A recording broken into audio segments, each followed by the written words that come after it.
Well, welcome back to the One Big Thing podcast. I'm your host, Steve Campbell. Today's another exciting one for me, a little impromptu. When this gets released, will be a couple weeks after recording, but I have been trying to get Dr. Amber Selking on this show for quite a while. Our paths go way back to teenage years. And it's just crazy watching people that you knew in one phase of their life, and whether you've been in contact with them or not, just kind of watching them from afar. And just want to heap a little bit of honor and praise on Dr. Selking. Seeing her from where she was in middle school playing soccer to her just taking life by the reins and the amazing work that she's doing today. When I thought about starting this podcast and put together, like, who could I bring on this show? Wasn't sure if she'd even remember me, if she'd want to come on, but she is just doing such amazing work that I don't want to steal the spotlight for her. But if you know Dr. Selking, welcome to the One Big Thing podcast. I hope that this is not your last stop, but you go back and listen to some of the incredible stories of the people I've had on the show. But for those that don't know you, Amber, do you want to give us a high-level overview of who you are and what you do?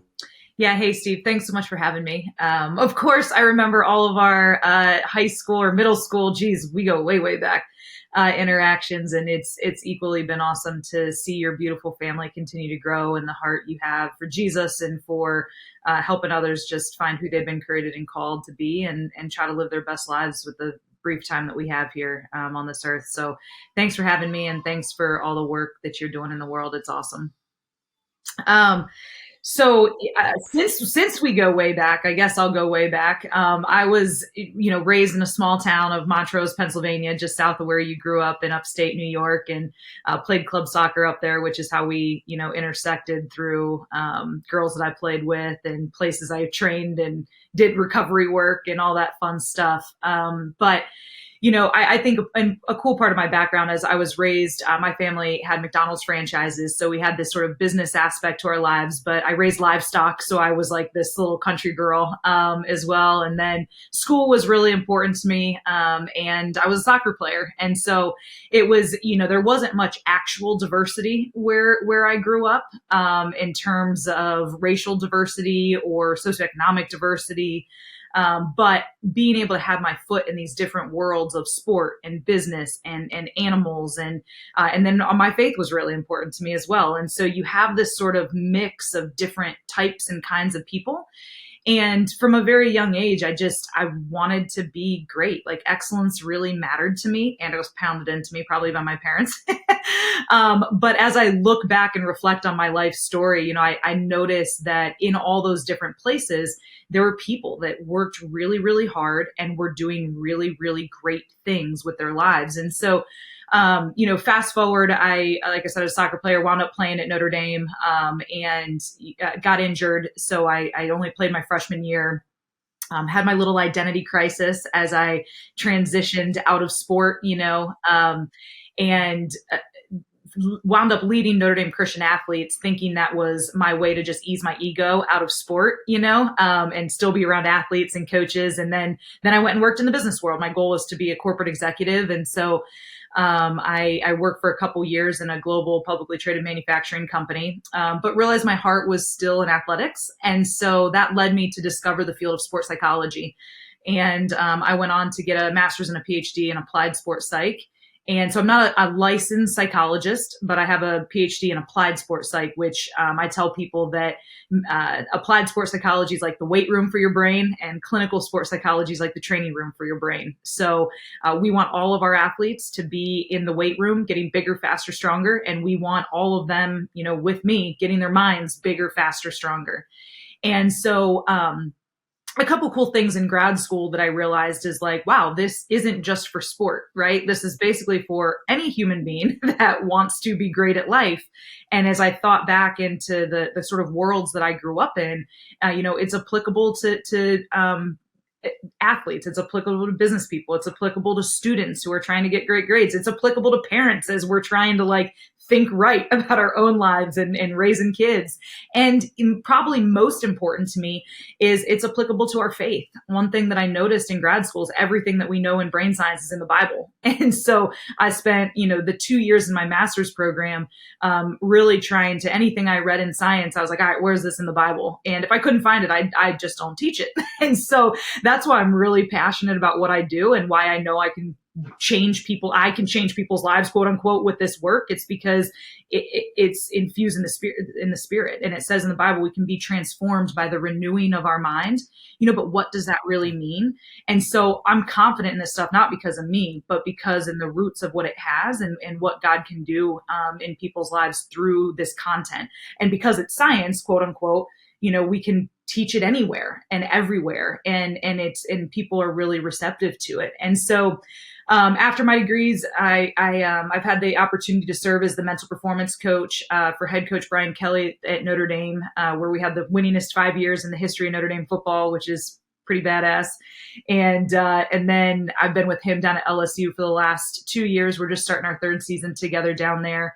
And so being able to see this work translate at a place like Notre Dame to the SEC has been pretty awesome. And so I do that. And then I've also had the opportunity to fulfill one of the coolest things I feel like about a life of faith is just how God sort of brings things back to you. And one of the desires of my heart years ago is to be a corporate executive.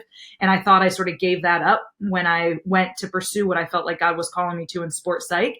And, lo and behold, now I'm a corporate executive at another global publicly traded manufacturing company, leading our leadership and cultural initiatives. So really the two sides of my work look at organizational performance. How do we build organizations that are conducive to human high performance? And then the actual applied sports psychology side of it is how do we teach people inside of those systems to think right and to really show up and be who they've been created to be in the world. And then that's a lot, but like the most important part is I'm married to the most amazing man. My husband's name's Aaron. We've been married for almost 8 years now, and we just had our first baby girl 8.5 months ago, Miss Eliana Bell. So, we get to take all this stuff, right, that we talk about and work in these organizations from organizational performance and apply it to our family, right? And then the mental performance side of it and apply it to ourselves and to how we're raising our little girls. So it's the next season, a fun challenge of application of this stuff. Well, and that's what's fun about having you on this show, because we do have some background, right? And when you're middle school kids, you have dreams, you have aspirations, but you can never really put your finger on like who somebody's going to become. And that's what's cool is that seasons of our life don't necessarily have to define a lifetime of activity. They can really be launching pads that can help us push us into the next season or chapter of life. And what's very cool about you, for those that aren't familiar, Montrose is a very small town in Pennsylvania. It was mostly closed during the winter years. So where we went to high schools, you would check the bottom ticker on the TV to see where it was closed. And Montrose was always one of two schools that all of us other kids had envy. And I want to give a shout out to the Nacholinos, because Gabby and Jenna were the ones that introduced us. And it's just been very fun watching these two moms just win at life and just seeing them in their marriages and on Instagram. And that's what's so cool is I've talked about all the time. Technology can be both a blessing and a curse. If you're not careful, it can lead you down paths you're not supposed to go. But if you use it as a right tool, you can stay connected to people that, 10, 15, 20 years ago would have been extremely hard to do. So I think what's amazing in your story, for those that don't know you, you have written a book. I've seen you in footage with Lou Holtz, with Brian Kelly. I mean, you're working with Division I athletes. But I think what's very cool is if you go back to where you grew up, I don't know that many people from your hometown grew out of kind of being in a hometown, right? And so are doing the kind of things that you're doing. And I wonder how many people are out there were born into a particular place geography wise or into a particular family. And those things can become your identity. That's what can define you. But what's been so cool about your story is you just talked about very similar to my life. I blew my ACL out my senior year of high school, and the next morning was supposed to sign my D1 scholarship to go play lacrosse at Rutgers University. By the grace of God, Jim Stagnita, who was one of my guests on the show, which that's just amazing that God brought us full circle, had me still show up on the banks of New Jersey and play lacrosse, but my career never took off. And kind of as an allude to Notre Dame, I was the Rudy of my team. Out of 42 Division I lacrosse athletes on our depth chart, I was number 42. And my coach used to always ask me, like, why don't you transfer? Why don't you go play D3 and be a star? You work so hard. You're never going to see the field. And that's a very humbling thing at 18, 19, 20 years old to, like you said, have your identity be in the physical gifts that you've been given. And now that aspect was gone. And I went through stints of identity crisis. I don't want to say full on depression, but just a lot of anxiety, worthlessness. And I wasn't doing the thing that I thought I was meant to do. But now looking back as a dad, as a father, being in business, being this content creator, I wouldn't have changed anything. Extremely hard in the moment, but it's what shaped me. And I think what's great about your story is that you didn't allow this injury that you had playing soccer to just say, okay, my sports career is over. But now, probably the lessons learned through that injury and through working with athletes, and now even being a mom, I think it's very cool for you and your story that it's kind of like in sports when you get ready to play your last game of senior year of whatever sport it is. People always say you're going to miss these days, and you go into that game full speed ahead, and you're like, yeah, whatever. When you play sports in college, people say it's going to fly by, and you're going to miss it, and you don't have the ability or the weightiness to really understand what someone who's gone ahead of you is saying to you. It's kind of the same thing in parenting. People can say all these things to you, but until you have your own child, it doesn't manifest and become real as to like, okay, now I get it. So it'd be interesting in your journey. You're doing performance coaching with athletes. You're doing your consulting work, but now you're also a mom. So you got all these layers to you. I mean, what have been the things that you're learning now in motherhood that maybe have shaped what you're doing on the campus of LSU? And like, has anything changed from when you first wrote your book, winning the mental game, mental mindset, to now, like as a mom, like what has that journey been like for you personally that has kind of shaped who you are today? Wow, there's a lot in there. We ask loaded Yeah, questions on this yeah, podcast. no, I think I guess what I'm continuing to learn is thank God. I mean, my little girl, I tell her all the time, we like look in the mirror and we laugh and talk. And I was like, you know what? You might look like your daddy, but you act like your mommy. And so she is literally a little mini me and I love it. And so I'm grateful God gave me one that's like my husband would maybe argue this, but my exact replica, because I can literally look at her and like know what she's thinking, and just how strong-willed she is and like tough she is and like happy she is. But that also comes with some challenges, right? At 8 months already, like parenting her is interesting. And so I was talking to my mom yesterday and I'm like, she's so fun and I like get her, which is cool. But then I often think like, I'm a lot, and I am all those things. I'm strong-willed and I'm stubborn and I'm happy and I'm aggressive. And so I think back and I'm like, man, how did my mom raise me to maintain that sense of strength while also like learning discipline and grace and peace and love and like all of those sort of softer sides of character development. And so I just think it's going to be really fun on this journey, and grateful to have had a mom that I feel like did a phenomenal job raising me in a way that like strengthened my spirit without breaking my will, kind of thing. And so that's something that I'm continually trying to explore and learn. And again, grateful to have a really good mentor and somebody that's walked this path before me, in helping me raise Ellie. So I guess that would be one way that I'm sort of what I'm learning right now in the midst of parenting.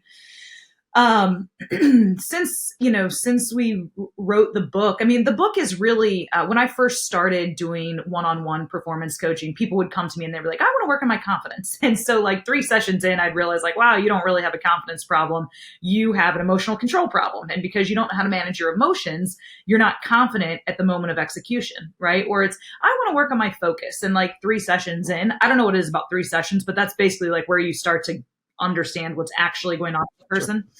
And I'm like, man, you don't really have a focus problem. You have an awareness problem. And because you're so unaware of what's going on around you and inside of you, you're not able to focus when it matters. And so I took a step back and really looked at what goes into a solid mental performance, just foundation. And so I built this program called the Mental Performance Playbook. And it's basically 8 plays that teach you how your brain works, how it impacts how you show up, and then gives you tools and strategies to train your brain and your emotions, just like you train your body or your craft, whatever that might be. And so what I've found is that this it's widely applicable to, again, age, race, gender, socioeconomic status, role that you're playing, and it really helps people. For those of you that have a great mental game, I think it affirms, okay, this is why what I'm doing works. I'm not crazy. And for those that are maybe struggling, it gives them new ways of thinking or operating, that can help navigate that. And so, seeing it be applied down at LSU, it's been awesome. All of our guys go through this foundational program, with me. So I'm right now we're in off season, but off season is when we do our heavy training, both physical conditioning and mental conditioning.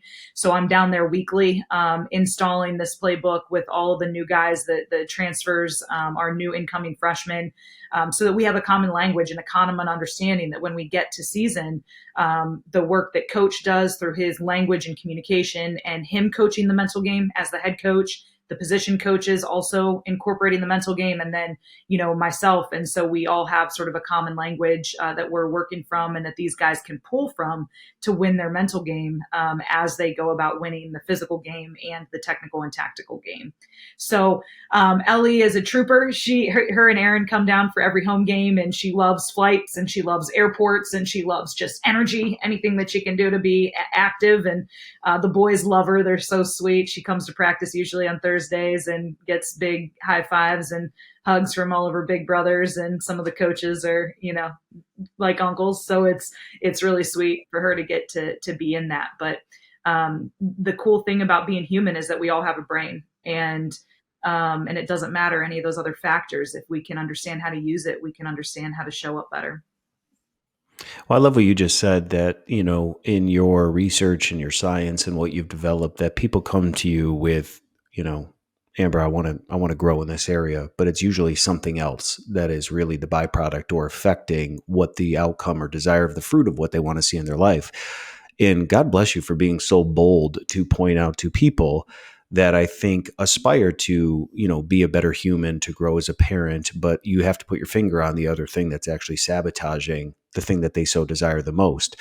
And this is a fascinating conversation. And I just had a conversation the other day with Rabbi Goldson, who was a referral from another guest to come on the show. And it was interesting learning about his Jewish roots and what he's learned, through the Old Testament, and how he's applied it to this ethical framework that he's created, that he comes in to teach culture to businesses, and like how to look at life.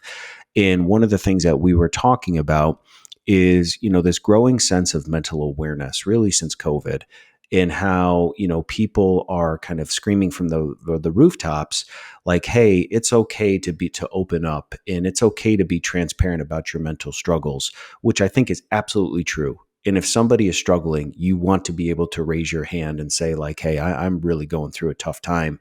But in what you're talking about, I wonder how much is being blurred in between the lines, between people almost taking advantage of the fact that we're now saying, like, as a society, like, hey, raise your hand if you're struggling, that people are now posting things on social media. Yes, because they may be struggling, but they want people to pay attention to them. They want people to like the things that they're, might be struggling with. That sounds very strange.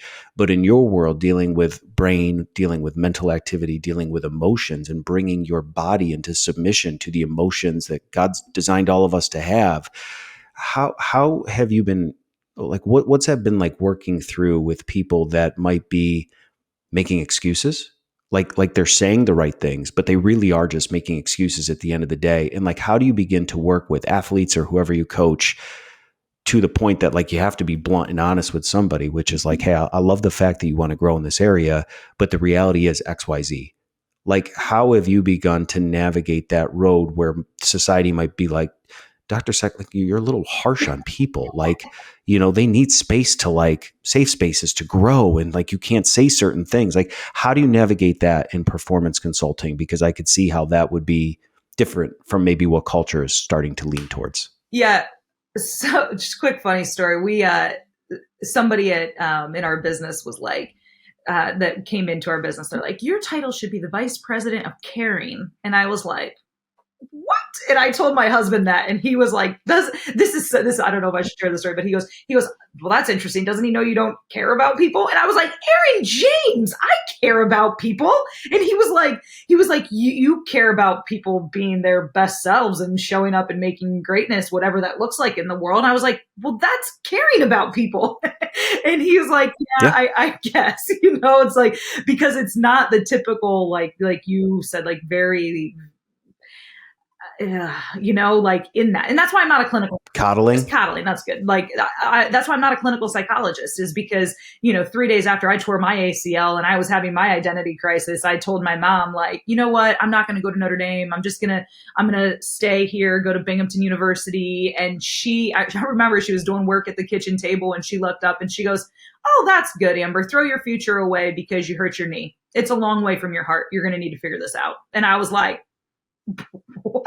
And so I went back to my room and I was like, okay, well, yep, maybe she's right. Okay, I'm going to figure this out. So anyways, that's how I was raised and kind of how I'm wired. So, but with that being said, I never judge anybody's state on that. And I'm not saying that's what you're doing, because it's kind of like our faith, right? Like, who am I to say someone has or hasn't, or is or isn't in the place that they say that they are? Because that's a really intimate place to be. And so I think what's beautiful about my role is that it's a part of the performance process. I tell athletes, hey, raise your hand if you're ever going to go to the training room this year. And they all raise their hand, because even if they go to just get their ankle taped before to prevent some injury, or, if they roll their ankle and they have to get some ice, or if they have a serious injury, they're all going to be in the training room and the weight room all season. And so I say the same thing, listen, you might need to go to the training room for your brain. That's fine. We're athletes. When you're doing hard things in life, you got to make sure you're at the top of your game. And and clinical psychology is a really helpful tool to heal and to make sure that everything's fine tuned. But I think, unfortunately, at the macro level, this whole mental health conversation that our world is having is not really mental health, it's mental illness. And so it's like putting Band-Aids on gashing wounds that you just have to keep putting Band-Aids on, because we're not actually healing things. And so what I think we need to continue to have a conversation of how do we get upstream from some of these challenges that our world is facing, from depression and anxiety and I mean, during COVID, teen suicide was up 200% in our world, in our nation. I'm sorry, not our world, our nation. That's heartbreaking. We had a 10-year-old in the circle of our business commit suicide last week. I can't even wrap my head. It makes me want to cry. I can't even wrap my head around that.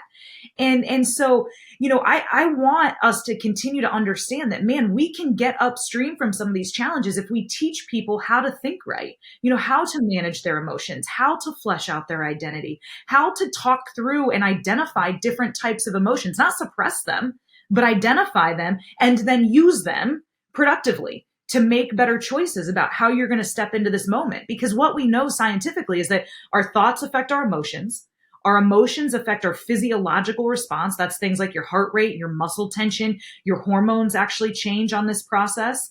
And ultimately, how our bodies are going to determine how we show up and perform. And when I say perform, I mean, if you're stepping on stage, if you're stepping on the field, if you're getting on a podcast, or if you're sitting down to do work, or if you're sitting down to feed your kids, how are you showing up to that moment? And what starts that process are our thoughts. But the reality of it is, we often recognize the emotion first. And most people recognize that emotion, uncertainty, fear, or happiness, or anger, right? And then they just sort of run with whatever that emotion is. And you get so far down this emotional tunnel that it's hard to pull yourself back up. So what I challenge people to do is identify what is that emotion? Because we often recognize it first. But instead of just running with it, pause and try to go up one layer. Man, what am I thinking about right now that's creating this emotion of anger, of fear, of insecurity? And then how do I change the thought?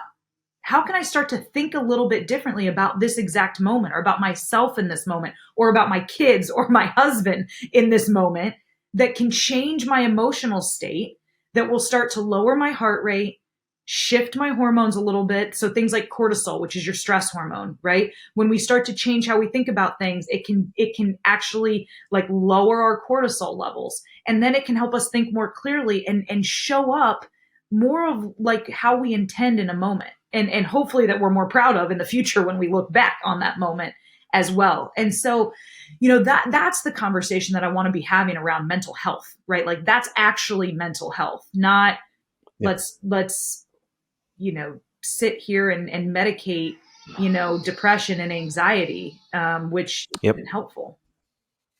Yeah. Well, and to your point, I mean, I think that's such a beautiful way of looking at it, because the common thread of all the guests that I've had on the show, whether they're people of faith or not, is like thinking about where thoughts come from. And whether it's meditation, whether it's devotional time, whether it's a practice of getting away, none of these people are perfect, but they're at least aware enough that there is some stinking thinking, that there's some things going on, that they're maybe not showing up the way that they wanted to as a spouse or as a parent or in their business. And they're acknowledging like, hey, I'm very insecure in this area and I'm trying to grow and I'm trying to get better. And that's been such a common thread. And they're all successful. And I think one of the things that makes them successful is not they just were in the right place at the right time, which is a huge part of my story. So that's very real. But it's as they've grown and taken on new challenges in life, they've been really honest in self reflection to either say, like, I was given an opportunity and I blew it because I didn't have the right mindset going into it and thought either I deserved it or I just didn't steward it well. They learn from that, they get better so that when the opportunity comes up around a second time in life, they don't miss that opportunity. And I think that's been just something that I really want for every one of my listeners. If you're brand new to the One Big Thing because you're here to support Dr. Selking, welcome again. But one of the big things is I didn't want to have a podcast that was just pie in the sky. Hey, let's bring Amber on and she can scream for an hour, be better, try harder, do more, show up early, leave late. And it's like there's just people out there that are like, I'm trying. Mhm. I'm literally trying to do these things and I'm just not seeing breakthrough in my life. I'm not seeing momentum. I'm not seeing that one step up that you talked about. And I think it's just acknowledging that if you're trying, I think at least you're in the right position. Mhm. It's just more of getting the practical tools that can help you begin to unwind. And I think, thinking about your athletes at LSU and even at Notre Dame, when you're in an NCAA campus, you have 4, 5, 6 years of dedicated time to work on a particular craft. When you're in your late 20s, your 30s and 40s, you have roles as a spouse, you have roles as a parent, you have roles in whatever you do for work or calling or in your life that you just don't get time every day unless you make it to really just work on yourself and personal development. When your daughter comes into the room unexpectedly, disruptedly, like I watched a video of you kind of leading up to this with my wife and we were both laughing because you're trying to share a mental mindset for the day and your daughter's like chewing your ear and you just so graciously just kept going in the take. And that's life. No one would have blamed you when you made that video if she started doing that and you stopped the recording. It was like, I'm not doing this today. And I wonder if maybe that's the biggest difference between people that have real breakthrough in their life and really continue to move the ball forward, which is just being able to adapt to every situation. And when you blow it, to be honest and raise your hand and be like, kids, dad did not respond. And that's something that I do with my kids all the time. And it felt weird the first time I did it because I was like, are they even going to be able to contextualize like what their father is saying to them? But with my kids, there's been times where I've just totally blown it in my response because I was worn out, because I was impatient. Maybe something was going on with my wife and I, and they were just wrong place, wrong time, did the wrong thing. And I just blew up. And all of a sudden I'm like, shoot, I never thought I was ever going to do that as a dad. I've had to decompress and come back out to them and sit them down and not just text them, Dad's sorry, not yell across the room, Dad is sorry, but to literally pull them into me as close as I could and have them look me in the eye and say, hey guys, I'm sorry as your father. And have them see on my face remorse. And the great thing about us being believers is we have that kind of relationship with the Lord that when we blow it, we can come to him. But there's so many people that I think that's why I'm saying there's layers to this whole thing.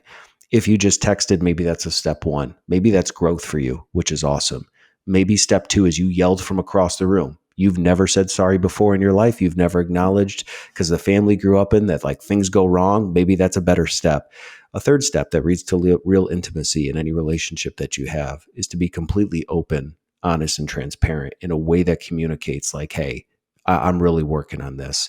And I wonder if, for those people, Amber, that aren't, Division I athletes playing football, but they're just in the thick of life, like, what would you say to the parent or to the spouse that, like, wants to improve? They want that breakthrough, but it just feels like the struggle bus has been real for the last few seasons of life. And maybe they're on this podcast because they're hoping to get a little bit of inspiration. Like, what would even be some baby steps if you had the opportunity to maybe sit down with a person one-on-one, or a group of people our age that are just like, what do you got? Like, how can you help me?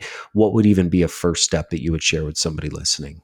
You mentioned a word earlier, we both did actually, but awareness, right? And I think that actually play number one in the playbook is awareness, because you have to be aware before you enhance. And to me, everything in life comes down to our mindsets, and mindset is kind of this buzzword that is in our world right now. But when we really understand what a mindset is an actual protein pattern that gets woven into our brain that changes the form and function of how our brain operates. And an easier way to understand what a mindset is just an Instagram filter, right? We all, Yeah. you post a picture, you put a filter on it, or you don't, right? But let's say we've got one picture, and if we put a black and white filter over it, it looks totally different than if we put like a lo-fi filter over it, right? Right. So mindsets are a filter through which our brain sees and experiences the world. And mindsets are built by our thoughts. So every time we have a thought, it's like a bicep curl for your brain. And what happens when we lift weights? Our muscles get bigger. When we repeat Yep. certain thoughts, that mindset gets stronger. That protein pattern starts to get thicker, right? And that filter gets stronger. And so brain science is actually showing us that 75 to 98% of all mental and physical health issues are caused due to our thought life.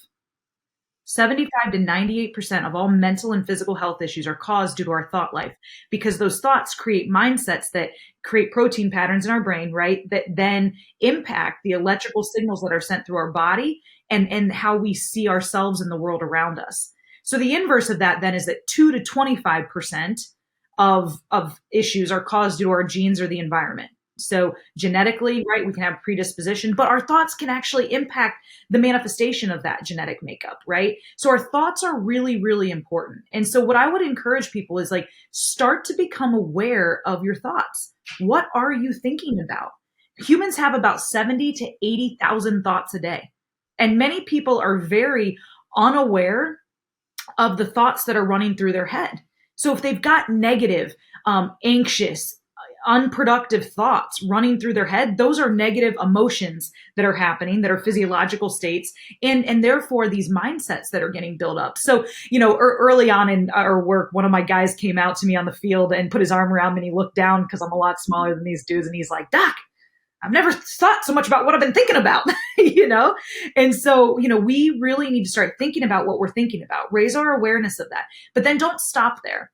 It says in scripture, take every thought captive and bring it into submission to the will of God. Like that, the brain and the mind are different, right? The brain is the 2 to 3 pound mass that we all have under our skull. The mind is the spiritual side of being human, and not religious. Like, it's just a spirit is what makes humans different than my beautiful Doberman Pinscher Rockney, or a grasshopper or a whale. Okay. So it's the mind that gets to take that thought captive and say, hey, is this thought helpful? Is this not productive? And if not, then people are like, okay, well, just don't think that. That doesn't work, right? We've all been like, okay, just don't think about X. And then it's like the annoying little brother. It always comes back. So you actually have to, like, release it and replace it with a different way of thinking that's more aligned with what you want to happen in that moment. And so as we do that over and over and over and over again, Steve, we can actually rewire our brain. And that's what's beautiful about this. As we stop thinking those negative, unhelpful, unhealthy, unproductive ways of thinking, those mindsets actually start to break down, just like our muscles get smaller when we stop lifting weights.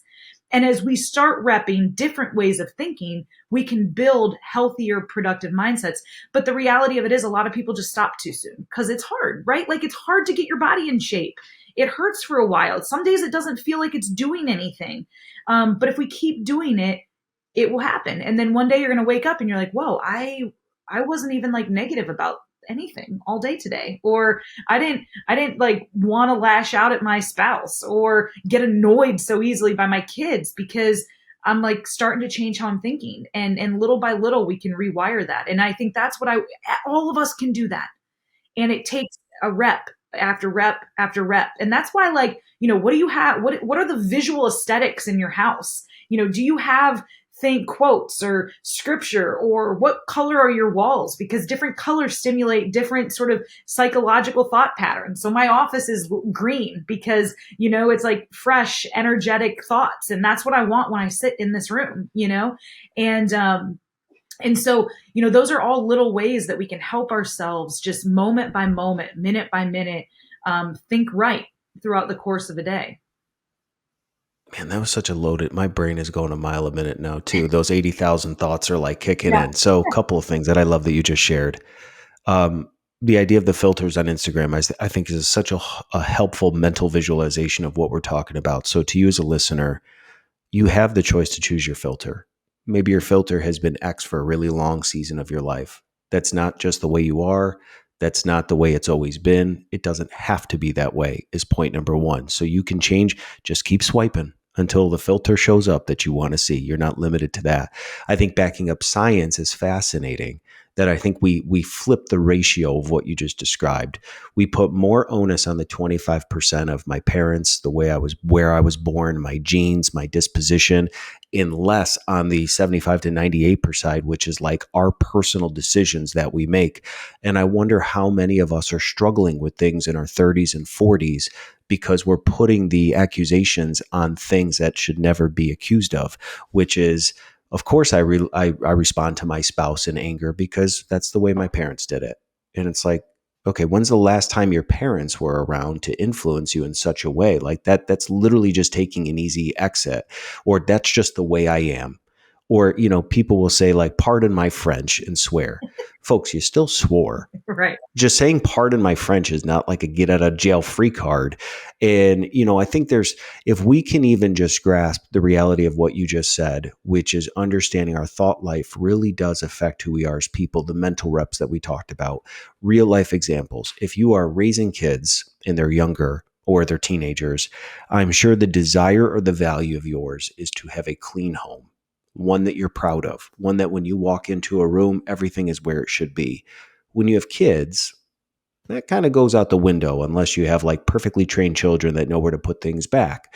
And so you can come into a kitchen or a living room and see it's just a mess and instantly create a framework of these friggin' kids, or today's going to suck, or why can't things just be organized? And that's a very real thought, right? So we're not saying like ignore that. But I think what we're saying is that mental rep, that curl, which is to stand there and go, why is the room a mess? Oh, because I'm blessed to have children, which is not a given for people today. I am blessed to have children that destroyed this room, but I'm blessed to have them. Like, how can I begin to work with them? That is a small mental rep that will begin to rewire. Like next time you walk into a room, and this is something like I talk about with Steph all the time. Like if we're getting ready to leave the house, her desire is to have a clean home. Kids are in the van, we're ready to go. And I'm like, babe, what are you doing? And she's like, I got to clean. Like, I can't leave and come back and like have this be this way. And it's like, honey, like pick your battle though. Like, it's okay. Like, we'll clean it later. Let's go have family time. And I've seen like in her this decision to be like, okay, I'm going to leave the first time. And then not that we're saying like all of a sudden we're lazy and we don't clean our home, but it is that mental rep of rewiring that filter in our life, which is like, okay, if we only have so much time together as a couple, like let's pick and choose, like let's clean either together, let's make a decision, but let's not always frame it as like our kids are doing this to us. Or if only my spouse, ate cleaner, I'd be healthier. Or if only my boss was nicer, I'd be more productive at work. Like, we can be very quick to place blame on the environments and things without taking that personal ownership of what you thought of. And this is something, and this is why I love this show, because you're backing up science, what many of us, myself as the host and my guests, have been trying to figure out, which is I really do want to be the best version of myself I can be, because I understand that the world around me is broken and hurting. And I was born on purpose for a purpose. And it is my desire to encourage and inspire people, but they have to want to receive that kind of guidance. Totally. Right? They can't, you're not on this podcast because you just kind of happen to be on it. There's a purpose you're listening to this particular episode. And what I love about what you're sharing is that you as a listener, I, myself, Amber, we all have a choice of what thoughts we want to entertain. And you do not have to be a victim to the way you were raised, to how your parents are, to even how you've been up to this point in your life. But just like going to the gym, and that's why I love that analogy. I train 4 days a week. Seasons of my life, when you first look at my wedding pictures, I had a tire around my stomach and I was 30 pounds heavier than I was now. I totally enjoyed the first years of my marriage. And now my wife and I are getting ready to almost come up on 11 years of marriage. And if you look at pictures of me, my wife will always say, like, gosh, you look so different from when we got married. And the trend is normally that as you get older, like it's harder to maintain. And that's true because it's taken discipline, and it's taken a desire on my end to say, I don't want to ever be that way again. But it is making one meal after another, one day after another, one week after another, 1 month of starting to see progress. You cannot step on the scale of life today and instantly want to lose 10 pounds, right? It's one rep at a time. It's one mental breakthrough. So I love that in your background and in coaching, folks, breakthrough is a lot closer than you realize. 4 weeks from now, 4 months from now, if you begin to implement some of the things that Doc, which I love that, I'm going to start calling you Doc, that Doc is talking to you about today, you'd be surprised at where you could be. And I think that's maybe the trap. And so I'd be curious as to like how you begin to help people break through that.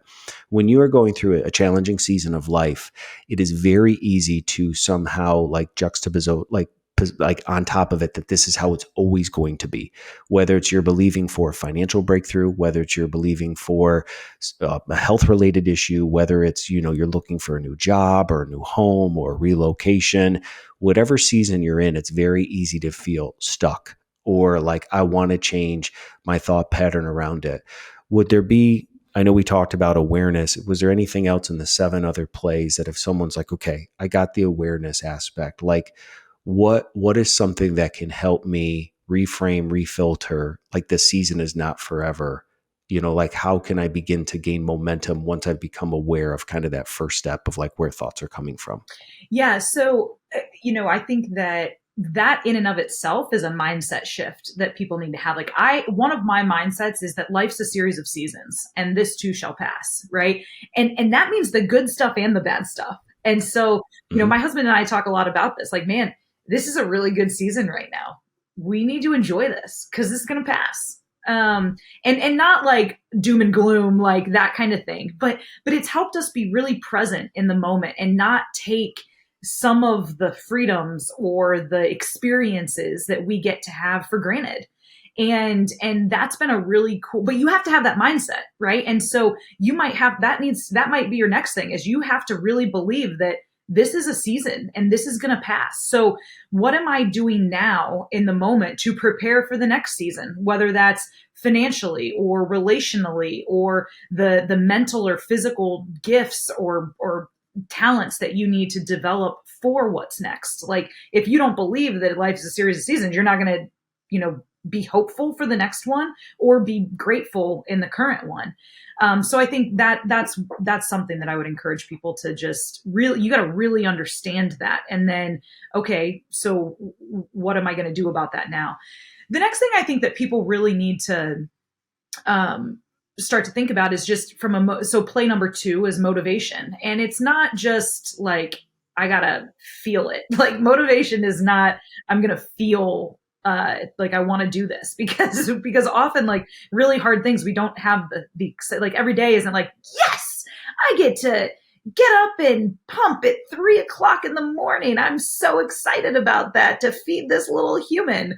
But motivation also is a choice, and you have to choose to motivate you. So how do we do that? Like, one of the things that we do, and when we talk about motivation, is really identifying.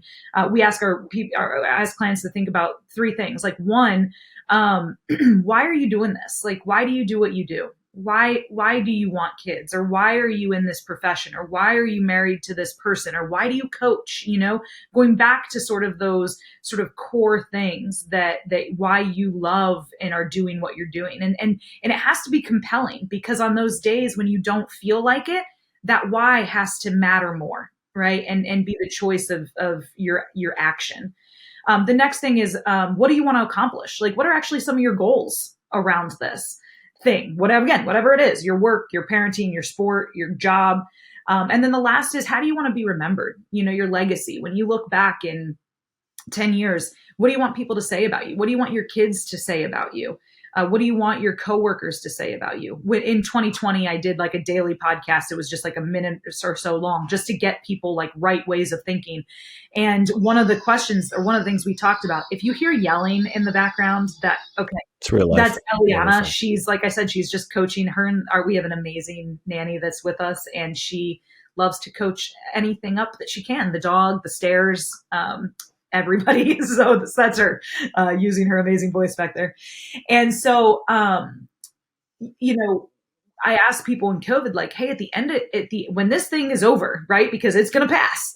When this thing is over, how do you want to look back and be remembered? Were you like hunkered down in a hole and be really afraid? Were you a caretaker? Were you a voice of reason? Were you courageous? Like, how do you want to be in this? And because that's your legacy, of this choices. And so I think that if we can get into the future and look back, we can make decisions in the present that align with that. So, again, your purpose, your goals, and your legacy. And so how does that apply in real life? My husband and I have a vision statement for our marriage. We have a mission statement for our marriage. We have core values for our marriage, and we have standards of behavior that matter to us. And so we have them on a note on our phone, and every road trip we pull them out and we just do a check on like, how are we doing? And so I think that if you're aware of your thoughts, then the next step is how. And so whether you do this, if you're single, what's the vision statement? What is your mission? What are your core values? Because then what we know, actually, from a scientific standpoint, the field of positive psychology has done a lot of research around values, and people that live in alignment with what they value are happier, are healthier, have better relationships, and are more productive at work. Because again, there's this sense of integrity of what's really important to us and how we show up to life. And so it helps us make right choices, but it also helps us get back on track when we're not making right choices. And getting off track isn't the problem. It's like, isn't wrong. Like, dude, we're human. People get off track. That's fine. But we have to know what we're getting back on track to. And that's what this sort of values outline can help us create. Yeah, and I love the fact that it's so simple, what you just shared, and that's what I've discovered about life. It's the simple truths that we know that are sometimes the hardest to implement. And I love that concept of starting with that why. Like, you want to lose weight. It's not just necessarily to look good at the beach, probably. It's so you can live a long life with your kids. It's so that you can be healthy. And when you put that why behind it, when the struggle does become real, you can definitely set out and have a great first couple of days of that momentum, that motivation, and then life happens, that tension. You're met with something that you didn't want to necessarily intake, a craving or whatever, but you did. Like, you get back on, you keep going because you have a why that's driving you towards what you're doing. But I think the tail end of that, of thinking about the legacy, this has been another common thread. We are so inundated with such quick hitting information between reels, shorts, podcasts, songs, TV, visuals, that it's very hard to have a long-term eternal view of this, a life, what we're living, a legacy, because everything is so packaged and manufactured to be so short-lived and taken in, Instagram and TikTok and all this stuff. So for people, like, to have that long-term legacy view of like, what are we really working towards? And whether you came from, a family that you were like, man, I want to be just like mom and dad and do the things that they did, or you came from a really unhealthy, broken family, and now you're trying, you and Aaron or whoever, like to like really change the tide of like what you want your legacy to look like. That's something my wife and I talk about all the time, which is like, how can we implement things into our life today that can have a lasting impact on our children so they'll take them when they get married and so on and so forth. And I think I've been thinking about something with you being a person of faith, and this is not a Christian podcast by any means. I do have people from all walks of life, but when I do have somebody that has a like-minded faith, it is interesting to talk about because you and I had very similar backgrounds with our health journey, with sports, didn't quite live up to what it is, and it came full circle. I've been thinking about this a lot that, there's definitely seasons to life with you being in sports. Obviously, you have a real season of life of football. So it's like you have your 4 seasons. It may be easy for you, but, easier. But for people that are just kind of in it, maybe they're just living to get through today. There's also what I've been discovering in my own personal life is that I believe that there are a vision and a dream that God has given me for the things he wants to do in my life. But until I learn how to die to that dream, I can very quickly make a dream on my life become an idol because when it hasn't manifested, it's almost like you tell yourself, I'm going to get through the season because when this happens, I'm going to be happy. When this happens, like we're going to do the things we want to do. And if we're not careful, like we're not talking about evil things, we can be robbing what God might be trying to do in this season of life because we just keep telling ourselves it'll be easier when finances come through or we have the baby or I do get married and I'm not single anymore or I get a better paying job. And those are all good things to aspire to, but it's a very delicate balance between making that thing an idol to the point that it robs you and makes you bitter in this season versus like, man, there was a reel that I saw one time from a pastor who talked about the idea of when you plant a seed in the ground, what people don't realize is that through that seed being planted, the seed actually has to die for it to actually begin to grow. And it just talked about the spiritual metaphor in our life that what I've seen is many times the things that we want to have happen in our life, the moment we actually like die to it, and it's like, hey, whether that ever happens or not, like I choose, Lord, still to trust you. It's like almost like it just happens instantaneously because it's almost like God's waiting for us to get to this point of like, are you just following me and loving me because you want the dreams and the desires I have for you? Or are you following me because this is really what you want to do? And so I think what's cool about your story is that maybe the dream was to be in the corporate world and it didn't happen, but you did whatever you were called to do in excellence. And now it's kind of come back full circle. So I love the fact, and I want to be, mindful of our time here because you got to go. We will begin to have in the show notes information as to how people can get in contact with you or get your book or your playbook. I want you to begin to think about your start, stop, continue, which I prepared Amber for. I was like, hey, got to be ready at the end of the show for a start, stop, continue. If you're new to the one big thing, I have every guest share something they want to start doing, stop doing, and continue doing. Because whether the last 50 minutes have been like so over your head or like, I'd love to do that, but I don't know how to like actually implement that, you might pick up something in these 3 things that are like, you know what? I want to do what she's doing with the start or with the stop. But before we get into the start, stop, continue, anything from this episode that you wanted to kind of touch on before we jump right into that might have resonated with you? Yeah, I mean, I think one other thing that has been helpful just as a mindset shift for myself and for others. I remember I was getting my PhD at Mizzou, and my advisor is one of his last grad students. His name's Dr. Rick McGuire. He's been a huge influencer in my life, and he was a head track coach at Mizzou for 37 years, led the sports psych program there for 27 years, started the USA track and field sports psychology program. Like he's kind of like a grandfather in the field of sports psych. So blessed to get to learn from him. But what I really appreciated about him is he wasn't just like teaching sports psychology. He was doing it. Like he was a coach first, And so, one of the things he said to me one time was like, well, I mean, if you gave 100%, that's all you can give. And I was raised like, no, you can't. You give more than 100%. And then he was like, think about how flawed that statement is. Like if you literally gave 100%, how do you give more? And I'm like, it's an interesting thought. and so, and so that started getting me thinking about how I sometimes operate. It's like, man, okay, if I can't give, let's say, 110%, aka 100%, then I don't give any percent. And so it's like, if I don't, it's like when I got done playing, it was like, as an athlete, like your workouts are like an hour and a half. right? Well, it's like, well, if I don't have an hour and a half to work out and I'm not doing like pre-stretch, post-stretch, cardio in it and lifting weights in it, like that's not a real workout. Like, well, okay, you're not an athlete anymore, technically. That's not your craft. So what does 100% of 70% look like? Can you get 100% of whatever percent you have? Like those days when you're tired or you're sore or the kids are sick or you haven't slept all night or you got a baby chewing your earring while you're trying to do a video. Like what does 100% of 30% look like? That would be 30%, which is more than 0%. Right. Because again, this like all or nothing mentality, like that you're so praised for often and that our world wants to glorify, like that's actually not what leads to excellence. What leads to excellence is like getting incremental gains day in and day out. And so, what is 100% of what can you get 100% of whatever percent you have? And we really challenge our guys. Like you think about football season, man, by week 3, no one's 100%. Like you don't have 100% to give anymore of what's in you. So if you've got 70%, we got to get 100% of that out.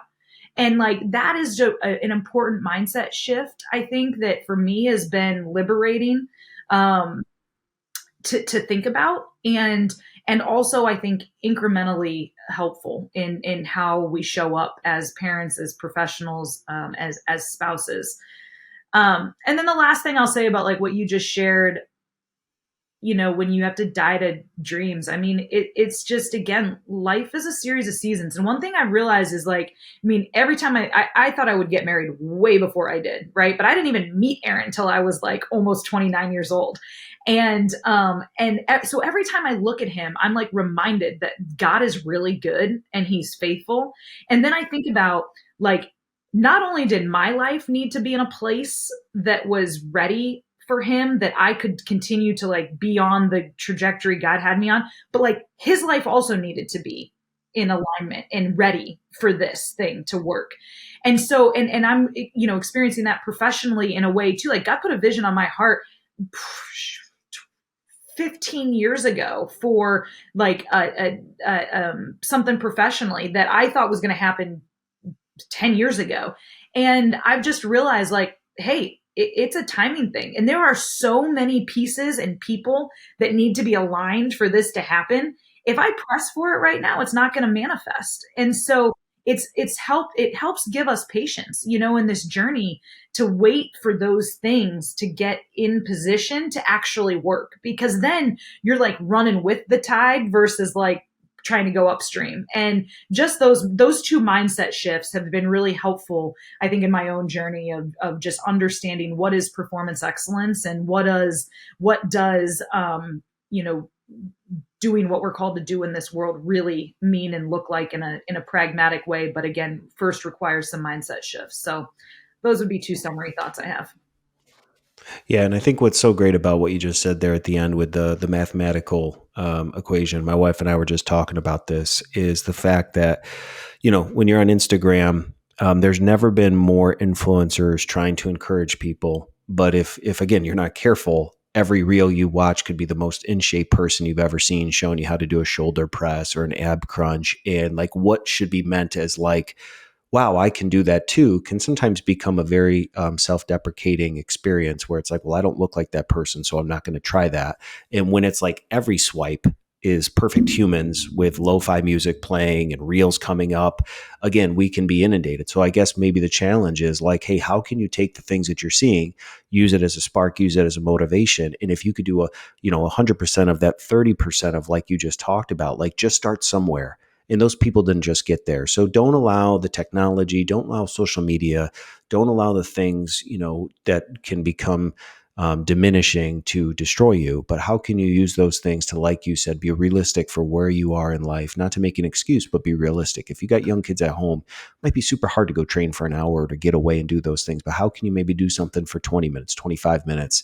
And so beautiful episode today. I hope it inspires a lot of people. Now you know why when your lives come back and cross why it's good to bring old friends back, because I'm super, super proud of you. And I want you to continue doing what you're doing. But as we bring this episode to a close, why don't you give us, you can just say one thing I want to start doing, one thing I want to stop doing, one thing I want to continue doing, and I'll let you run with it. Yeah, so to start, I'm going to go take a business lens on this. I lead people in our organization at Lippard, and I was blessed to be able to have an awesome maternity leave last year with the babe, and so getting back into this new year, one of the things that are really important are just I think consistent one-on-ones, and so I'm going to start doing those one-on-ones with my team. And the first step in that is getting them scheduled, right? Like one of the things that I found is if I just put it on the calendar for a recurring meeting for the next 8 months, then the second Tuesday of every month, I've got a one-on-one scheduled with this person. The second Wednesday of every month is my one-on-one with this person. And I can put the other things around it because I know that that's like a really critical element to individual and team performance. So that's going to be my start as we get the year fired up here. One thing I want to stop doing, we're going to go with a spouse thing. I've realized that you finally get the baby down, you eat dinner, and then it's like you sit down for an hour to just watch TV and kind of decompress. And man, I've noticed the last couple of weeks, like I'm sitting here on the couch, my husband's over here on the couch, we're both kind of on our phone and the TV's on. And it's like, man, the decompression and like together time isn't really decompression together time. And so I want to stop by like, if we're going to watch a show, then like, let's watch it together, not independently on our phones, not even like thinking or touching each other. And I know that that might sound silly, but Every couple is laughing silently to themselves because that's the reality of their marriage. So you're good. and then one thing I want to continue doing is the thing they don't tell you about having babies is the bounce back period and like recovery period. I kind of was like, okay, by 3 months, I want to be like back in shape. And by 3 months, I was like, I am walking normal. This is awesome. And then, I started to try to run again at like 6 months, and man, I'd run and I feel like the next day I'm like, I got hit by a truck. Like my body just still is like so tired. And, I'm traveling every week for work and I'm breastfeeding and all these things. And so just at about 7.5, 8 months, I've realized like, man, I can run multiple days a week. And so I want to continue. I just started probably 2.5 weeks ago of running, 4 to 5 times a week. When I say run, I mean, I'm jogging a mile on the treadmill, which takes me about 10 minutes, which is awesome because if I can't find 10 minutes to do something, that's pathetic. And so it's short enough that it doesn't let me get out of it. But what I found, Steve, is like, if I can literally run a mile 4 to 5 times a week, it keeps my body like in a state that I feel good about. And that's all it takes. Like, and so this, and I say that because I think sometimes, again, we think workouts have to be these elaborate things and take a long time. I mean, I run a mile, and then if I have enough, if I have like 15 minutes versus 10 minutes, I'll do some body squats or some quick bicep curls. And like those things for my body, I found like work. And so now that my body is finally back and I feel like I can do it multiple days, I mean, it's not back 100%, but it's back enough to do this multiple days a week. That's what I want to continue for my own health and then just for how I feel emotionally and show up to the world. Well, and that's why I love this end of the segment, because if you listen and we're like, man, Amber's a boss. It seems like she's just got everything rocking for her. She's got all these playbooks. But at the end of the day, she's a wife who realizes, man, she doesn't want to veg out on the couch next to her husband and just watch other people's lives are real. She wants to be super present. And so that's what makes us all human, is we can have areas of our life that we're winning, that we're championing, but then other areas that, if we're all being honest, we just want to improve. And I think the last thing that I took from what you just said is when you add that all up, you ran 5 miles last week. Yeah, it wasn't 5 miles at a clip, but you did 5 miles in a week. And so I think back to that equation that you gave us as we wrapped up the episode with, that would be a great week. Like if you went from not running at all and said, next week I'm going to run 5 miles, you would feel much better about moving the ball forward. And so again, to inspire and encourage you as a listener, if you're not living and doing the things you want to do, you're not just going to go do all of it in a day, but how can you take incremental steps and shift those filters like you talked about and begin to renew your mind in such a way and carve time for yourself out? That was something that Christian Ponder and I talked about, was that my wife and I had to put a night on the calendar each reoccurring month for just myself to get away for 3 hours and her to get away for 3 hours. It's not to be selfish, but we realize like, man, outside of just co-parenting these kids, we really in a date night don't ever do anything just for ourselves. And so it was important to get things on the schedule. So I loved your one-on-ones. We will put in the show notes information as to how they can get in touch with you. For those that have been here to celebrate you, I hope that you've enjoyed this episode. And again, it's not your last stop. But again, Amber, thank you for being a friend. Thank you for being available. Thank you for coming on this show. Hopefully, it was everything you wanted, because I know as the host of the show, I'm just so blessed and fortunate to have exceptional people come share the life lessons they've learned that I believe if it just helps one person at a time, it's job well done. So thanks for being a guest on the One Big Thing podcast. Thanks for having me, Steve, and thanks for your work in the world. Appreciate it. It's awesome to see you, and glad we get to continue to have our lives intersected after all these years. Amen to that.